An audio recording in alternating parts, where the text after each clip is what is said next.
noong May 2 hanggang 5, 2019 at napabilang sa Victoria, San Juan.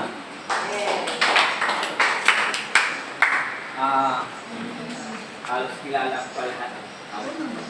Oo naman. Ay, Ang news. Miss namin. siguro po lagi tuwing biyernes nandito po kayo. Oh, ikaw. Ako naman po, tuwing biyernes lagi ko lang. Kaya tinatanong ko.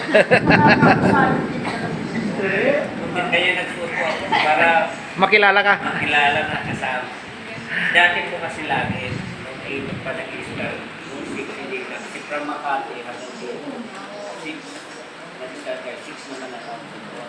Hindi pa ako nakakapag-out ng Kasi sa kayo, labas. Kasi, holiday. siyempre, Oo, holiday ngayon eh. Kaya para sa paka.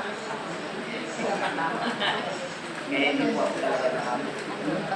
Every time na nakarating ko sa bahay, pinipindot ko yung cellphone ko para naman makita ko kung tapos na o natarang pala ako. Nakapunta na sila sa ganito.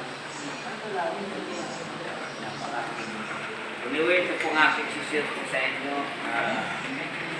Miss ka namin. Ang mahalin, dalawang utos lang yun sa 10. Sinurkat ng ating Diyos, Panginoon. No? Sinurkat niya ng ito. Ang una, yung mahalin mong Diyos, una sa lahat. No? Yung buong puso, kaluluwa, isip, no? Yun yung dapat mauna. Ang pangalawa naman, yun yung mahalin mo yung kapwa. Kayo, tayo. Yun yun. So,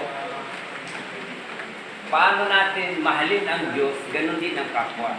Kasi kung hindi mo minamahal ang kapwa, para mo na hindi mahal ang Diyos. Hindi lamang yun, nagre-reflect sa Panginoon, kung gumagawa tayo ng hindi maganda sa kapwa, sa iyo muna, magbabaon sa iyo. So kung mahal mo ang kapwa, hindi ka dapat gagawa ng masama. Kasi kung gagawa ka ng masama, hindi mo mahal ang kapwa, hindi mo mahal ang sarili mo. Parang mo lang niluloko sa sarili mo. Ikaw mismo nagdiin sa sarili mo. Kung magawa ka ng hindi maganda sa kapwa mo. So dapat, yun yung pagmamahal. Kung gusto mo talagang masunod, dapat mayroon tayong kababaan ng loob. Yun yung una talaga dapat mayroon tayo. Kababaan ng loob. Yun yung tunay na pagsunod sa kagustuhan ng Lord. Kababaan ng loob. Dahil andoon, naka-particular doon, nakasukupan doon, kung paano mo justify na ikaw mayroong kababaan ng loob.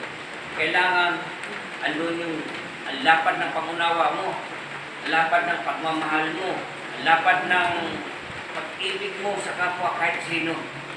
No?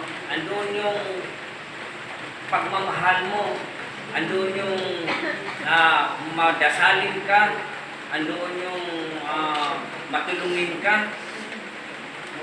Andoon yun, nasa sakupan nun, under doon yung pag-ibig ng isang tao kung paano ka talaga umibig sa kapwa mo. Dahil kung wala kang ganun, yung bukang bibig lang, wala naman sa kalooban, makikita ni Lord doon kung ano talagang mayroon ka dito.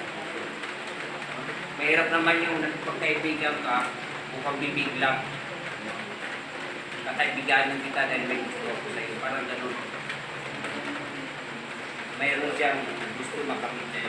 Gagawin ng lahat, makukonvince ka lang na hindi malaki kaysa siya. Pero, ipinsan ko lang.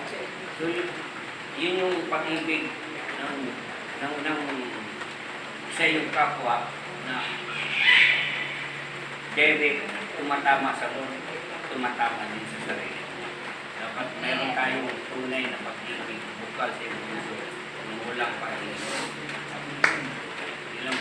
Amen.